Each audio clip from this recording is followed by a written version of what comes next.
Hello and welcome to 50 Fabulous Knits.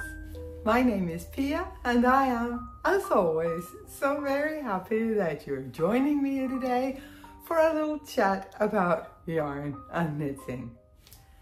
I am back with another fresh episode for you, hopefully a bit more focused than last week. I apologize for the episode last week. Man, was I scatterbrained, but I am confident that things will be much better this week. I have 2 finished objects and only 1 cast on, so you could say that I am actually working towards my goal of clearing my needles here in November so that I am ready for Advent knitting. Today I am wearing my cat number 4. This is a version that I made with around 10 to 12 centimeters of negative ease, which means that it is a tight fitting top, maybe rather than a vest. I am wearing it together with a jean jacket because we're in Texas. Right now, it looks like it's gonna be one of those beautifully crisp autumn days, but still, it's early in the morning. We don't know yet if the concern of the day is going to be sunburn or frostbite. I'm just going to stand up so that you can see the cat number 4. As you can see, it is, in this version, a rather close-fitting top that I can layer under jackets or under cardigans. But I can also use it over a dress or a fitted shirt. So I am getting quite a lot of wear out of this version. It is knit in some Drops Air, which is a blow yarn with a lot of alpaca content. So it is relatively warm even for being this sleeveless little thing.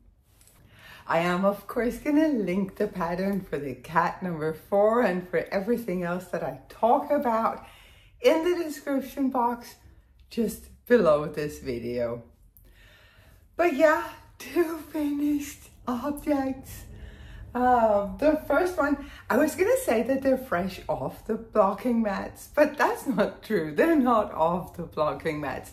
They're still kind of damp, but it'll be fine. First one is, of course, my cat number 3. This is the vest or the top that I was wearing for our knit-a-thon, and I discovered that the yarn that I had used was the type of yarn that with wear would pull up, become wider and shorter. So I ripped back the body, re-knitted with fewer stitches, loads of decreases here, and then I knitted quite a bit longer. And now I am sure that it will fit me perfectly. I tried it on before blocking, and I can see that it's even longer now after blocking. So even though it's gonna pull up again, it is gonna fit me perfectly. This is another sample of a top that was designed to be worn either with no ease or with some ease, that I have knit with negative ease to get a tight fitting tank top rather than a vest. And yeah, it works beautifully. This does fit me perfectly over the chest, shoulders, everything. It was just that the body was pulling up, but I think I fixed that problem now. It is difficult, and I have talked a lot about that on the podcast. It is difficult to pick the size when you're working a sleeveless top, because usually I prefer my knits to have around 10 centimeters of ease at least, unless I want them like really large and hugely oversized, but at least 10 centimeters. But if you do that with a sleeveless top, it's gonna look very oversized. When you don't have the sleeves, it's just gonna look that much bigger on you. So on my vests and tops, I give the full chest circumference, but I also give the measurement from shoulder to shoulder here, so that you can try it on in a mirror. Just stand before the mirror and put a measuring tape so that you can decide how far out do you want your top to fit. But yeah, this is worked in a yarn. I did not bring the rest of the yarn, but it is a yarn that I thought was 100% cotton. That's what it said on the front of the label. On the inside of the label though, it did state that it was 80% cotton, 20% yarn, which is, I don't know. My guess is that it's 20% acrylic, because it is much more bouncy than a cotton usually is. This is very easy to knit with. So I am guessing that the last 20% that is yarn is probably acrylic yarn. But yeah, I am looking forward to having this. I'm gonna use it like I'm using this one as a layering piece here for the colder months, and then later just use it on its own. I also finished, of course, John's sweater. It is quite wet yet, but I'm sure that it's heavy. Here it is, his wonderful, wonderful sweater. I really love the colors on this one. And I put a little J for John on one of the shoulders, because when he saw it, he was like, can we make some more stripes on it, Grandma? Could we make a birthday cake on it? Probably because it was my birthday and all the celebrations was going on. And we decided to go with a J so that he would always know that it is his sweater. I did duplicate stitch this, so it's easy to pick out once he outgrows it, so that we can put an L for Lucas and it can be passed down to his younger brother. I am gonna knit one just like it for Lucas, because I have plenty of yarn and I actually really, really love this color combination. The yarn is all acrylic yarns. In my last podcast, I did put in the description box what acrylic yarns they are. I really enjoyed working with these. Knitting with it felt more like knitting with a cotton wool blend than an acrylic yarn. Yeah. I can see now during blocking that it is acrylic. Wool is so much more forgiving. You can block your way out of almost anything. You can't with the acrylics, but I think it is looking pretty nice and he is happy with it. So yeah, all is good. It just needs to dry. And with this one, I wove in all of the ends. There's one more thing I want to show you about this. It is, by the way, my own pattern, the family sweater, a sweater that I made the pattern for in children's sizes and for men and women, adult sizes. So there are so many sizes for this sweater and I have knitted so many times. On the original, you have Estonian braids going over the yoke. I chose to omit those, both because they were a pain to work and also because I thought that with the stripes and the ribbing, there was enough going on this sweater. But I just want to show you one little detail, which is the bind off. And now I don't know. The camera seems to be picking it up. Do you see how the bind off goes around the edge, just like it was an sewn Italian bind off? only it's not. It's something that is much, much easier to work. This is a bind off that I found on YouTube. Actually, Ina alerted me to it. Anke, the wonderful designer Anke, released a video tutorial for this bind off, and it's beautiful. It is so beautiful for the 1x1 ribbing. It gives a really neat and finished look to your knit, and it is so much easier to work than an Italian bind off. I really recommend that. I am gonna link her tutorial in the description box below, because that is definitely the bind off that I will be using for 1x1 ribbing in the future. It is quite stretchy. Now I'm not going to pull this because it's still wet, but it is quite stretchy, much more so than a regular bind off.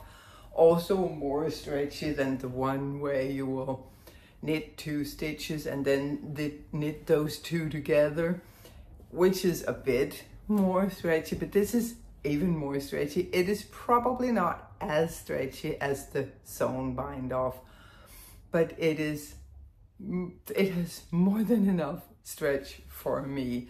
So I recommend that in any way. And as I said, I am gonna link it in the description box below for you to go and check it out. And then we have my whips. I am only gonna show you the whips that I actively have been working on this week. Of course, I did spend quite a lot of time finishing the 2 projects here. Everything has been moved into Christmas bags, because in my life, Christmas starts on November 9.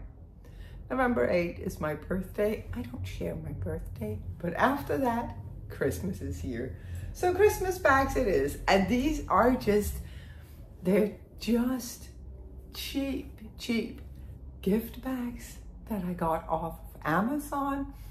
I got quite a big set. Was it 10 bags or something for $10? It was really, really inexpensive and such a fun way to get a little bit of Christmas into your life just before you start decorating everything. So first, I actually put in some work on my huge, giant assigned pooling shawl, and I am just gonna look to see where the ends are here. I don't want to lift it without having both of the needles in my hands. It could do with some blocking. I have finally found a stitch that I love for the assigned pulling section.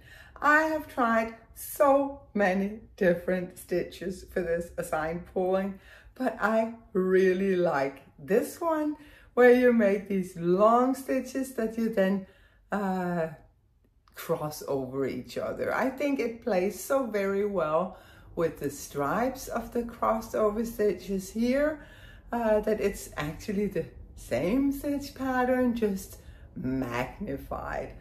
I really love how this is working out. So from now on, there should be no more ripping back. Please let there be no more ripping back. I think I've finally landed on the shape and on the patterning that I love for this shawl. So now it's only a matter of going back and forth with these crossed over stitches. It does require attention, because you have to look at your knitting to see when the yarn changes color. When you have the main color of the yarn, you just go back and forth in stockinette stitch. But then when you meet the contrast colored sections, you prepare for the crossed over stitches. You can see here on the last row, I prepared for the crossed over stitches. And then on the next row, you are gonna resolve that and actually make the crossed over stitches. So you have to pay attention all of the time. But that's fine. I am working on this while I'm listening to audiobooks. I can't do much more than that. I can't watch a movie. I could probably be watching podcasts, knitting podcasts while working it. But yeah, I actually like sitting and listening to a good audiobook and then just knitting on this. Plus, I am so excited to get to wear this shawl. It is so soft and it is so drapey and it is beautiful. The colors have this amazing glow to them, which probably has to do with the fact that it has a large content of silk. It is going to be huge. It is going to be a almost 4 skein fingering weight shawl, so it's going to be big and it's just going to be a wonderful layering piece here for winter, and it's also going to be light enough that I can use it throughout summer over all of my little black summer dresses. I am going to leave this out of the project bag because I'm going to do stuff to it in just a little while. Yep. Next thing that I have been working on, and this you're probably not going to be able to see it, but I did work on my perfect little cardigan. The thing is, where it's at, you can't really tell that I've been working on it. I should have put in a stitch marker, if not for anything else than for my own sake, so that I could see, oh, I actually did put in a couple of centimeters. But yeah, the perfect little cardigan is this, it's my own pattern that I humbly named Perfect Little Cardigan because it has a really good fit. I find that very often knitted cardigans are gonna slide over the shoulders, or they're gonna pull in front and get much longer in front than in back. Both of these things I have found ways to avoid in this pattern. I am working what you call a compound raglan, where you start by only increasing on the body.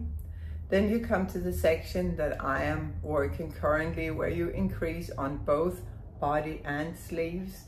And then later you will be increasing only on the sleeves. It gives like a curve to the raglan, which helps the cardigan fit so much better. I am also doing lots of short rows. I am working the button band together with the body, which is super easy and convenient so that you don't have to do all of the picking up of stitches and all the finishing after the fact. But it does mean that you have to, in my opinion, work some short rows here so that you sometimes don't knit the stitches for the bottom band, but only knit the body stitches. I find that if I don't do that, then the bottom bands are going to be too long. So that is in the pattern, short rows all the way down to make sure that the bottom bands are going to fit nicely. I already have this in actually in the same yarn as the yarn that I'm using for my shawl, only in the sport weight version where the shawl is fingering. And that one fits so well. I wear it all the time. I didn't even put in buttons because it just stays on, and it just, yeah, I love that thing. And I'm sure that I'm gonna love this thing too. I just need to put in some work on it so that I can finish it. I am knitting it on, as you can see, metal needles, the very soft yarn for the shawl. I am working bamboo needles, Chaogu bamboo needles, which are probably my favorite. They are my favorite needles for soft and slippery and drapey yarns. And if I could only have one set of needles, it would be the Chaogu bamboo. But when I'm working with a more rustic yarn than this one, I prefer to use a metal needle. And these are also Chaogus. I really like them. I especially like the Chaogu needles for the cords. The cords are just amazing. You can't do better than those. But I also think that they're pointy without being sharp, and they're really easy to work with. And the yarn is a very rustic yarn, which I am enjoying. I like I like to have different things on the needles so that I have something soft and drapey and a little bit heavy, and I have something really woolly and toothy and rustic, and it just, I love the different feels in my hands. So this is worked in an adopted yarn, a yarn that was on its way to destruction. It is surplus yarns from the textile industry in Italy.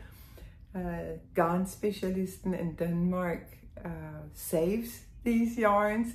It might be yarns that was made for the fashion industry, or it may be yarn companies ordering huge amounts and then deciding that was not exactly what we wanted, or the color wasn't exactly what we were hoping for. So instead of destroying these yarns as you usually would, Garnspecialisten buys them and yeah, sells them again at a very, very, very reasonable price. They do ship internationally. I will leave a link in the description box below, because I mean, it's a win-win situation. You get to do something good for the environment. You get to adopt the yarn, give it new life, and you get to knit. So this is their Alpwolle, which is a 100% rustic, untreated wool. It comes in a, when I got this, it came in a couple of earthy tones. The thing with Garnspecialisten is you never know what they're gonna have, because they do get these large quantities of leftover yarns, and there is what there is. So you can't go back and say, oh, I need another skein. You don't know that it's gonna be there. And you don't know from day to day what yarns they're gonna have. There are some of their yarns that they will usually have in stock, and I believe that the Alpwolle is one of them, but I'm not 100% sure.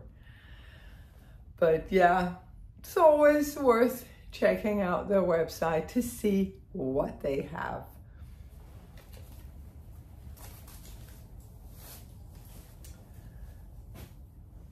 These are the projects that I have been working on. The two that I finished and the two that I just put in a little work on.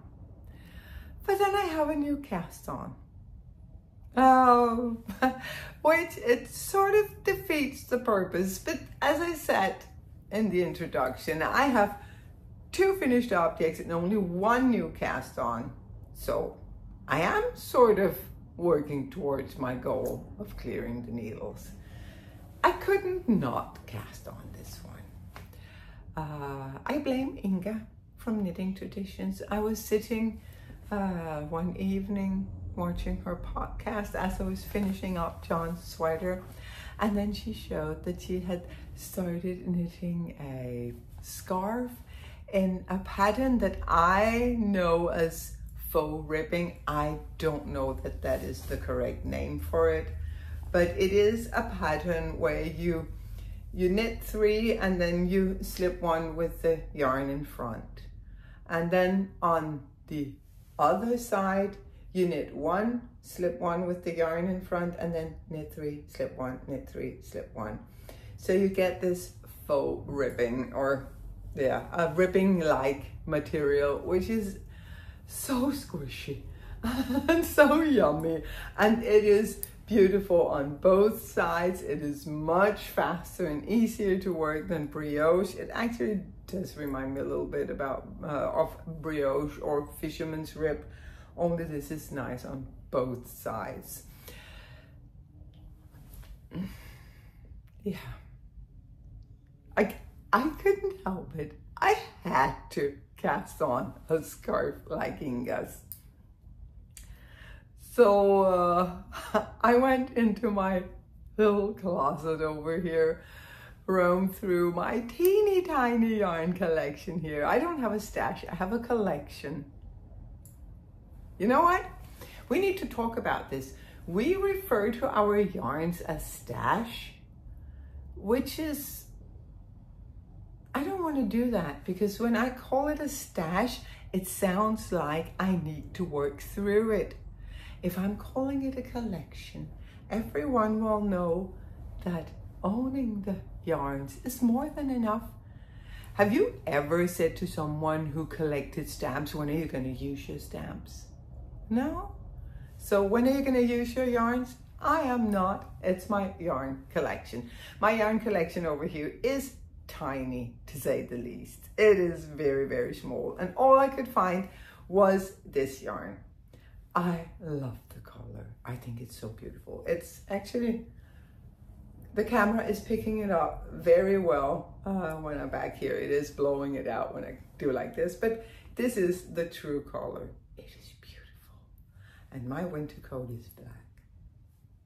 It's going to be beautiful. But still, this project is one of those, am I going to finish it? Am I really going to finish it? Because I love the stitch pattern, I love the texture, I love the squishy yumminess of it. I totally love the color, but I don't love the yarn. It's an acrylic yarn. It's a soft acrylic yarn, but it is acrylic. It was a pound of love that I remember buying this for a blanket. I bought 2 of these huge balls to make a blanket with it. I love the idea of blankets that can just go in the washer. Never got around to make the blanket and decided to try it with this, and I really don't know. I love working on it, but I don't know if I, at some point, I'm going to be like, it's acrylic. But then again, it does what I wanted to do, what I needed to do. I love the color. I don't know. Will I finish? Only time will tell. For right now, I am enjoying knitting on it. So, we'll see.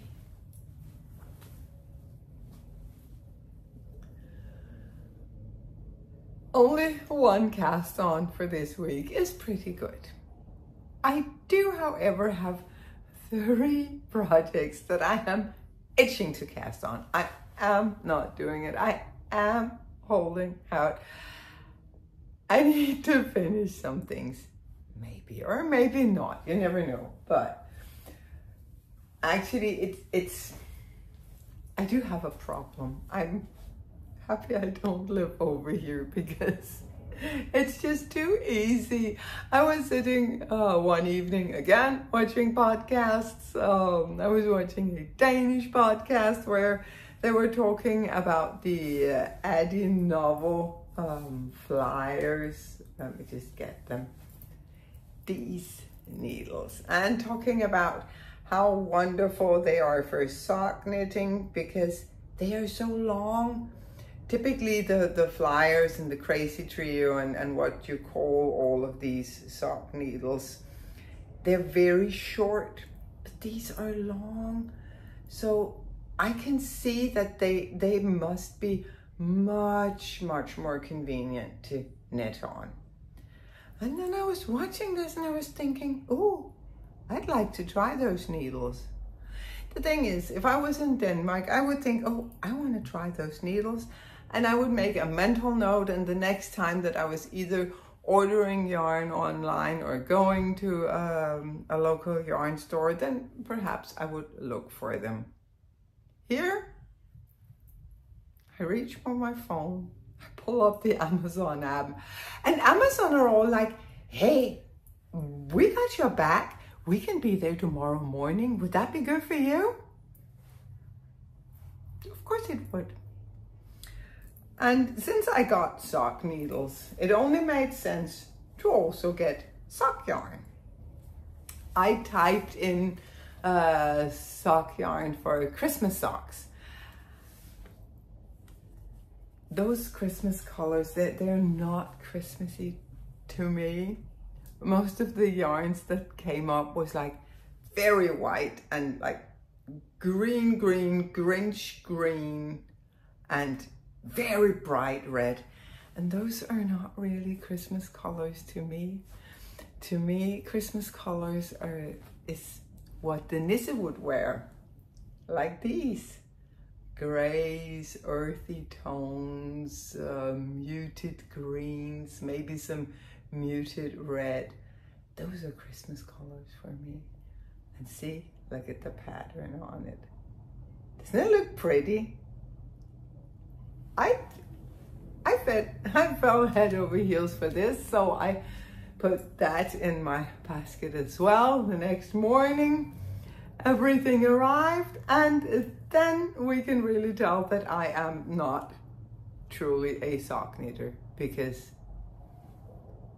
what about heels, cuffs, and toes?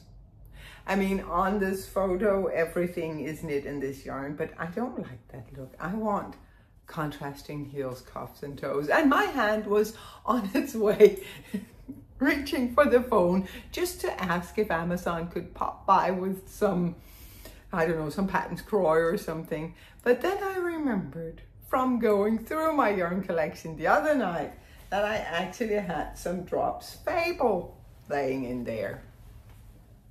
And I think that this is going to be a wonderful match.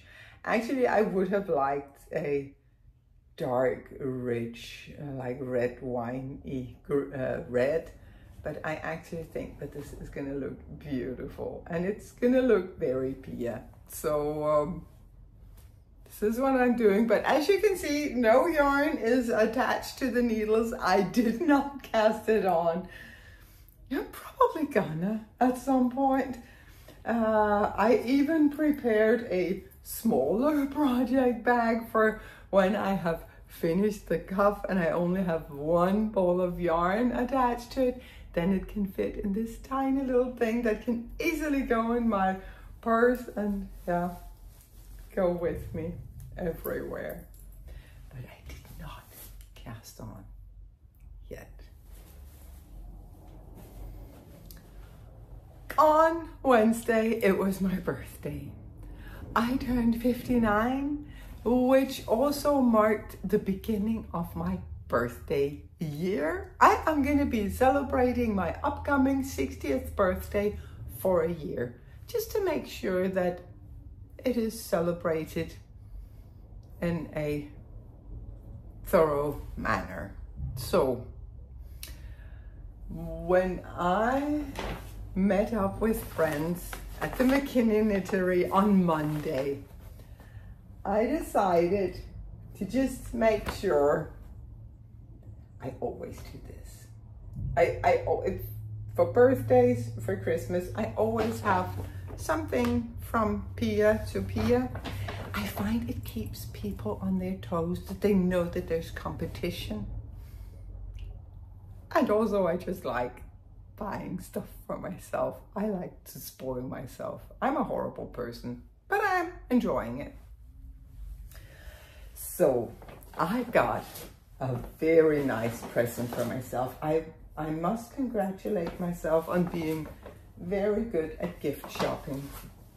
So the first thing that I got were these stitch stoppers from Fox and Pine. Some of my knitting friends had been using these and they told me that they actually work. They actually stay on the stitches. The little cones you can get tend to fall off, I think. But these, they said, they're gonna stay on the needles. They had some Halloweeny ones, but Halloween was last week. They had, I think, only one Christmas themed one left, and that was again the colors that are not Christmas to me. So I decided on these little knitting shapes that I can use all year round. And I am gonna put them on my shawl because these stitches are so smooth and slippery, so they're gonna come in handy there.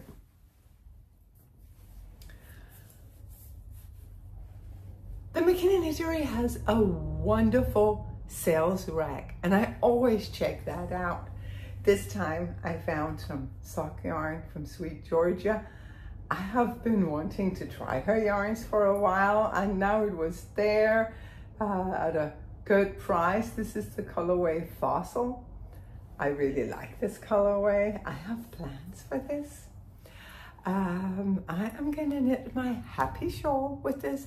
My Happy Shawl is a big chunky hap shawl that is worked in a worsted weight yarn, wool of the Andes. I'm gonna knit it with a fingering weight to get a much smaller, more of a scarf than a shawl. And I may have to shorten some of the lace just to avoid it being too large. I will find out when I am knitting, and I am so looking forward to that. That's gonna be wonderful. Just this tiny little thing. Yeah. But again, this is not even wound up. I clearly did not cast on. It's gonna happen, but not right now. And then I got some Quince & Co. Again, a yarn that I have heard a lot about, but never tried. I have always admired their colors. I think they are amazing. I think the yarn is amazing. So I got these 3 colors in the chickadee base. Let's see, this one is called Shell. This one is called Damson. And this one is called something that I cannot see. Let me see if I can get the Nightshade. So these 3 I want to use for the color work on my Small Stars sweater, because I really want to knit that again. I mentioned a while back that Cookie, one of the viewers of this podcast, she was going to knit it, and I was like, I want to knit it too. These are the colors that I'm going to use. Aren't they going to be beautiful? But of course I also needed a main color to go with them. So a third yarn that I have been hearing about and been wanting to try is the Cascade Heritage. So this is a budget-friendly purchase. I really think that the colors are going to go very, very well together, and I get to try the Cascade. This is the colorway Night. And we were actually sitting around the table up at the knittery going, is this black or blue? And we were holding it up against blacks and against blues. And it's black when you hold it against a black background, but it's probably more blue when you hold it against a blue background. So it is the color of the night sky. It's a beautiful colorway. I really like this one. And I think it's gonna go so beautifully together with these. So again, these are all in the skeins. I did not cast on. My fingers are itching, doing? I mean, this monk-like self-discipline, it's kind of amazing. I'm feeling really good about myself. So this was the creative content for this week. I do have some news.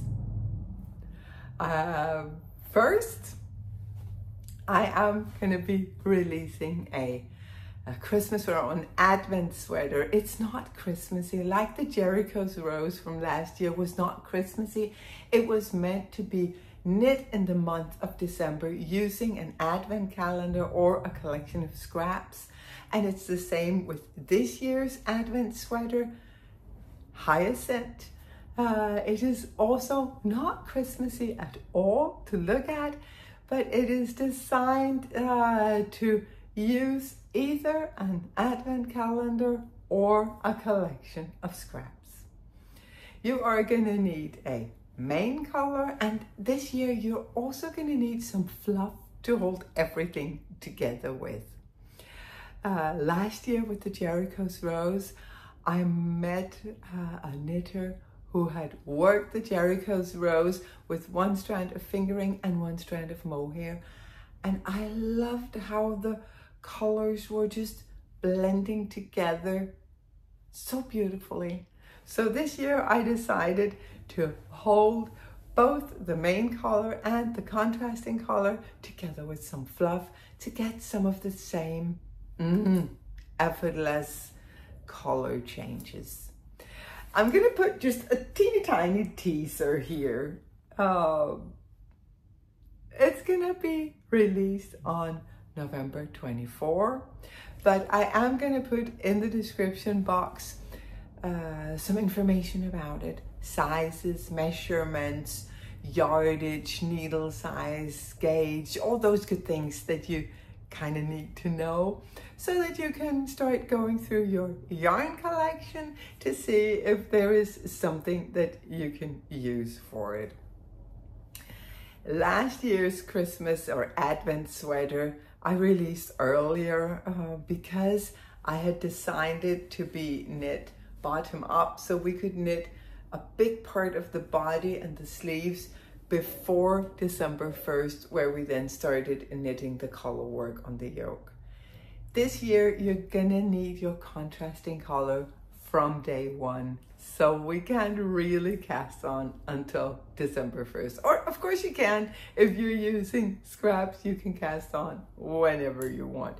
But I will be casting one on December 1st, and you will have a chance to follow along as I am vlogging my day, vlogging my way through December. I am doing Vlogmas, and I have 3 Advent calendars and plans for all of them, but only 2 of them I will be working on during December.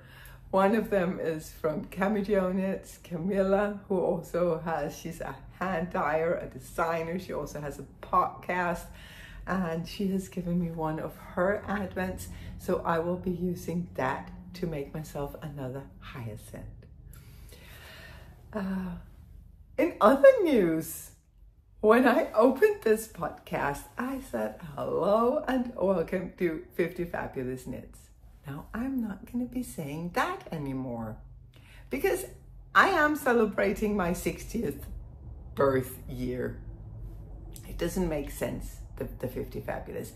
The 50 Fabulous never really made sense for the knitting and design thing here. It was the name of a lifestyle blog that I was writing together with my friend Anne. We also live together when I'm in Denmark. We were writing this lifestyle blog for women who didn't want to be 50-something but would rather be 50 fabulous. And we would write about books, theater, movies, beauty, fashion, interior decoration, gardening, all sorts of fabulous stuff. So the name 50 Fabulous was genius, I think. But at some point, Anne didn't have time for the blog anymore. I continued on my own, and I could see that what people wanted to read was my knitting patterns and my knitting blog posts. And what I wanted to do was knit. And also I got more and more interested in the design process. So things just naturally developed that way. And I kept the name, but it never really made sense to me for a knitting business. So now I have been considering this for quite a while, more than a year. I've been thinking about, is this a good name? And if it's not, what should I then be? It's difficult coming up with a good name, but I have decided to mark this new chapter I am coming up upon in my life by changing my name. So in the future, I will be Miss Knits. A little play on Miss Knits, like the wonky knits, the things that we need to rip back, which is a huge part of what I'm doing. And then, of course, Miss, my knitting companion, my best knitting friend. She is the one who will happily sit and knit on the couch or in bed or in a nice chair. She would never say to me, oh, but you know, look at the nice weather out. Shouldn't we go for a walk? Or shouldn't we do something else? We've been sitting here for days on end. She would never say that. She would just look at me and go, I like the knitting. So Miss Knits it is. On YouTube, I will be traveling Miss Knits because, yeah, obvious reasons. But the design brand is going to be Miss Knits, and it's going to be so much easier to spell that for people. I'm also going to be changing my email and all of the things, my Instagram. I have a huge amount of work before me, but I will take it one piece at a time and I will enjoy myself all the way through. Life that doesn't have to do with knitting. Well, it was my birthday. It was a big thing. And my son and my daughter-in-law, they were asking me, what do you want to do for your birthday? And they were probably thinking, oh, we're going to do something slightly fancy, go out, do something. And I was like, nah. If I can sit and knit with the little ones, and then for lunch, I would like Whataburger, which Whataburger is so good. I would like Whataburger for lunch with a big milkshake. Their big milkshakes are big, so yeah. And then I want brigadeiro, which is a Brazilian chocolatey treat. And I would like tapioca with doce de leite, which is again a Brazilian very sweet treat. That was going to be my dinner, and then I would be perfectly happy to not do anything other than that. So yeah, we had a wonderful, wonderful day. They all spoiled me. The next morning, Peter comes in the room singing again a happy birth year to me, which I really appreciated. It's gonna be a good year. I can tell it's gonna be a wonderful year. We went to the zoo on Thursday. It was one of those really hot days, the sunburn days. We had a great time there. This weekend we are gonna go to a dog park and a playground. My kids are moving. They only had a 2-year lease on this house, and the rent is gonna go up a lot, so they decided to move into a condominium instead. They are moving and right next to where they're gonna live is a big wonderful dog park and a wonderful playground. We went last weekend. We're probably gonna go again this weekend. There's also a trail running along a little creek. Was it 11 miles of trail, which is just awesome. So we're probably gonna go there to enjoy ourselves. Next week we will be leaving, going back to Denmark. We're going to be leaving on Wednesday, and leaving is never fun. I hate goodbyes, which the kind of life that I live, I have to say goodbye all of the time, but we're going to be saying goodbye, but we do know that we will be back to celebrate New Year's here again, so it's going to be okay. It's going to be exciting to come home to Denmark and see what has happened to our house, because this summer we decided to change the fronts of our cabinets in the kitchen. Yeah.